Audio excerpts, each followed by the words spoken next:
Hey, this is the Daewoo G25P, and I just wanted to ramble on about a bunch of stuff about it. So I've been working on this for the last 2 days. It originally came here and it would barely stay running. It would pretty much stall as soon as you would take your foot off the gas. As far as getting it started when it was cold, it would just crank and crank and crank and crank. You have to pump the pedal a bunch of times and then it would sputter and finally get started. And it would really only stay running once it was like hot. But I just wanted to go over a bunch of things, just generally like how this forklift sort of works and where a bunch of the pieces and parts are and what we had to do to get it back up and running and stuff like that. So this is a LPG unit, so low pressurized gas. And there's the tank right there that normally sits on the back over here. There is a pressure regulator that sits in here, and I'm going to show you that in a minute. But once I fixed everything that I'm going to show you, it started great. You could just turn the key, it would fire up and run and idle the way it's supposed to. Everything was good. But then we had a problem where it would have no power under load. And it seemed like it was just starving for fuel. So this is a 4-cylinder engine on this vehicle. It's actually made by General Motors, believe it or not. So I don't know if they're in cahoots with each other, but that's a GM engine. I'm pretty sure it's a 2.4 liter 4-cylinder. And basically how these units work is the pressurized gas, comes out as a liquid first. So the propane comes out as a liquid, goes through the regulator regulates the flow of the liquid. Then the liquid proceeds to go down to this circular unit down here, which is called the vaporizer. And it does exactly what it sounds like it does. It just vaporizes the liquid and turns it into a gas. And how it does that is inside of that unit, there's a bunch of channels and diaphragms. And basically one side is going to be liquid propane where it enters. And then on the other side that's separated is hot coolant. So the heat from the coolant causes a change in state from liquid to gas, and then the propane gas that is boiled off inside of there, vapor, then goes to the carburetor unit that's mounted on top of the intake. That is pretty simple. Inside there's just 4 jets, and yeah, you just got vaporized propane that goes in there, and it mixes with some air and it goes down into the intake where it is then sucked into the engine to be burned off. So pretty simple. There is an adjustment for the air fuel mixture. There's a set screw. You'll see it right here on the corner.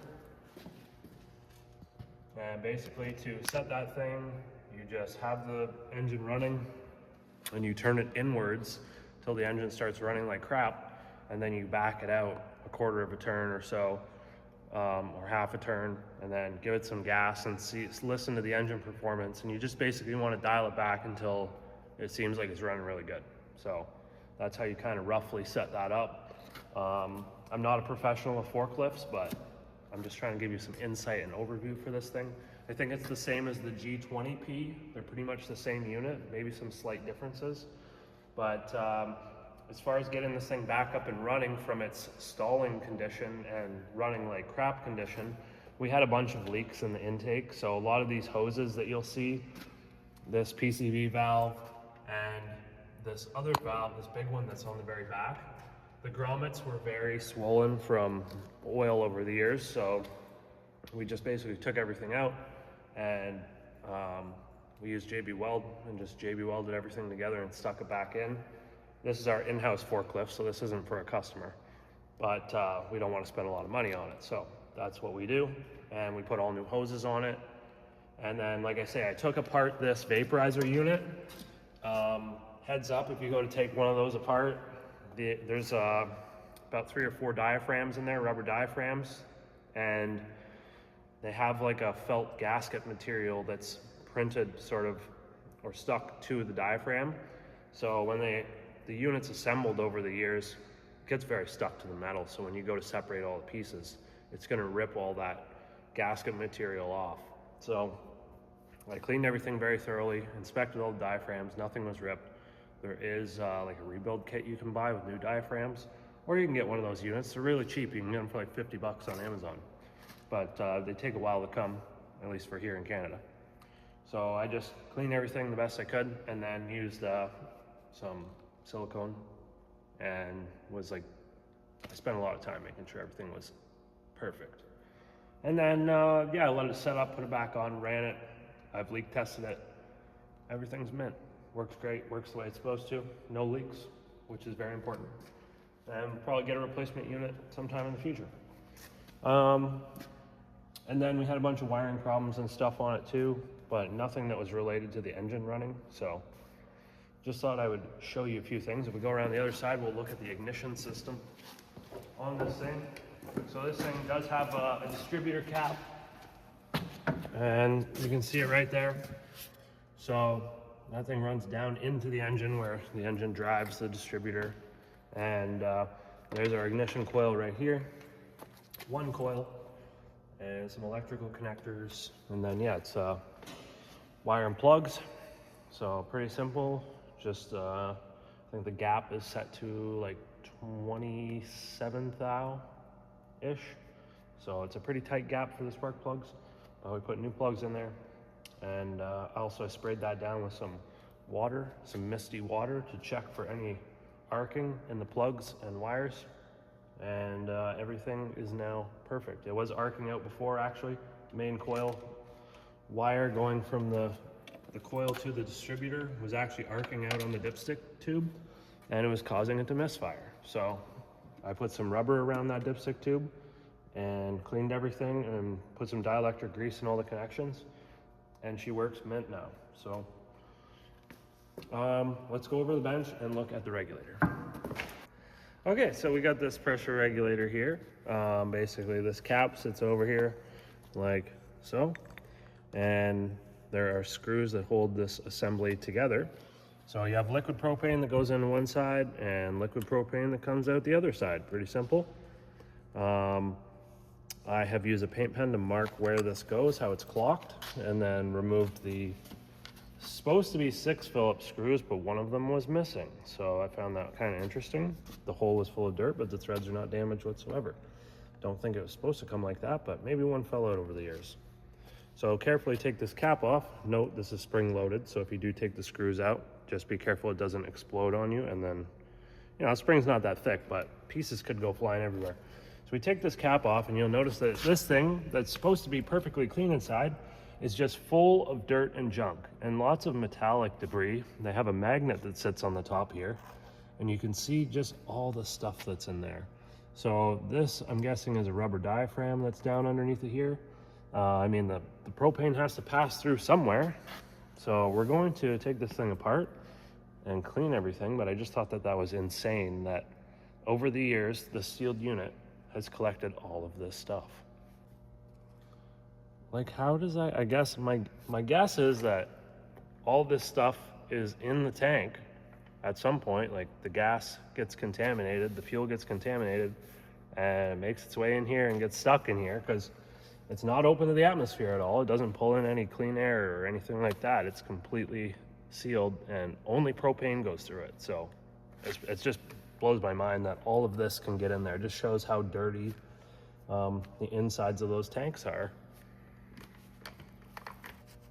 Oh, that's so brutal. I guess I just gotta take that off and dump it into the garbage. Okay, so that's pretty simple. No diaphragm, just a felt puck looking thing. So the liquid just passes through there. It's basically like a filter is what it is. It's a filter. That's why it's starving for fuel. See, I thought it was a pressure regulator, but I mean, maybe it is a pressure regulator. Seeing as there's a spring, I'm sure this can open up a little bit against the spring pressure, right? So calibrated to that spring. And if there's enough demand, this thing would like move, except it was stuck in there. But that makes sense. It's a filter, and it's extremely plugged. I'm gonna try to get a new one of these, but in the meantime, just for diagnostic purposes, to confirm my theory that it's starving for fuel, I'm going to blow this out with compressed air, clean this all up, and then we're going to reassemble it and put it back on the forklift and try that. So pretty sure this is the problem. Probably gonna have to buy a new one, but I'm super happy that we found this. So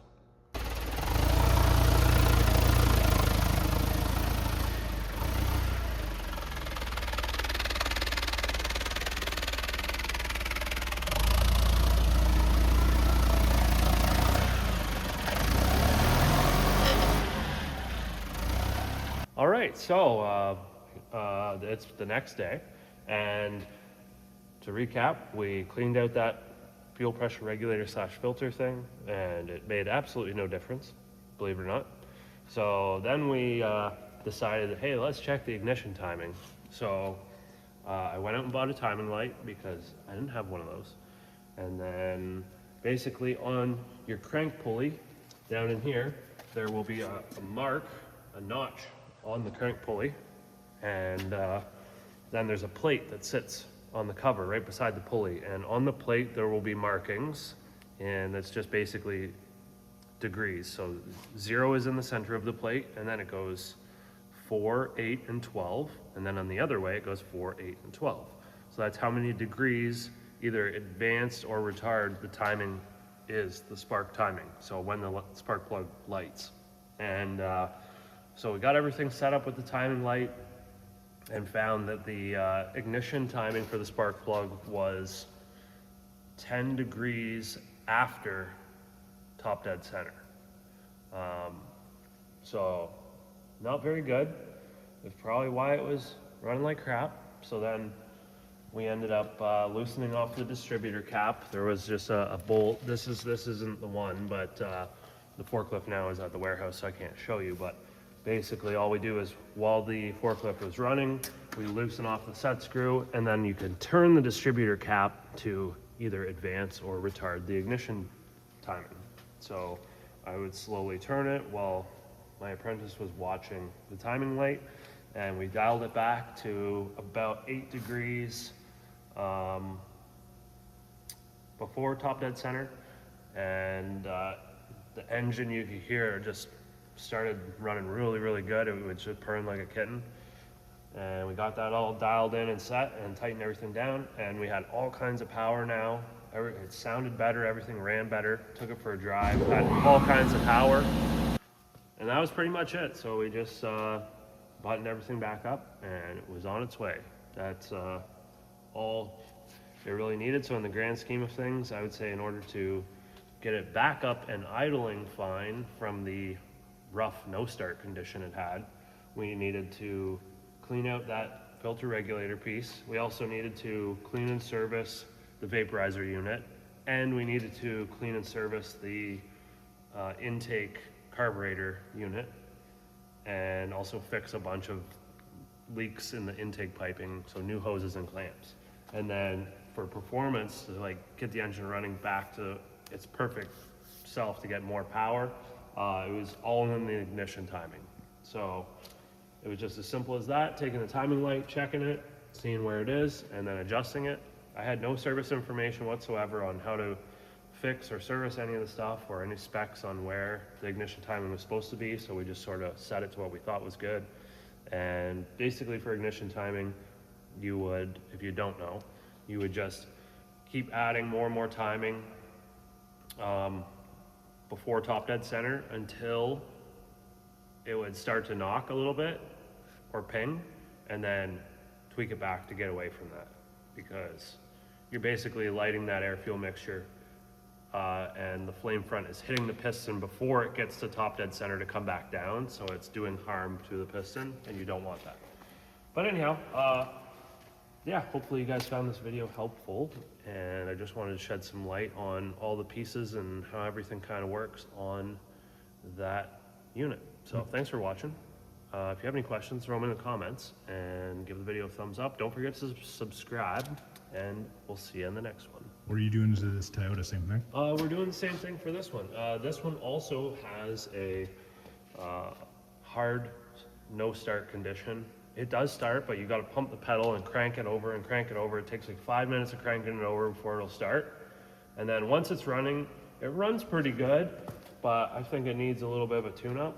So we're doing the same thing. We're pulling the vaporizer off of it. We pulled the carb off of it. We're gonna be cleaning everything out, checking all the gaskets, checking all the hoses, and probably do the exact same thing with the ignition timing, checking that, make sure it's good, tune it up if it needs tuned up, take the spark plugs out, clean them. And it's also got a brake fluid leak as well. So we've got to find the line that's leaking, and we're gonna fix that. And this thing needs a whole lot of TLC, but that's what we're here for. We're here to fix things. So yeah, anyhow, might make a video on this one in the future if we find some issues, but let me know what you think in the comments, if you want a video on it or not. Anyhow, see you later. Have a good one.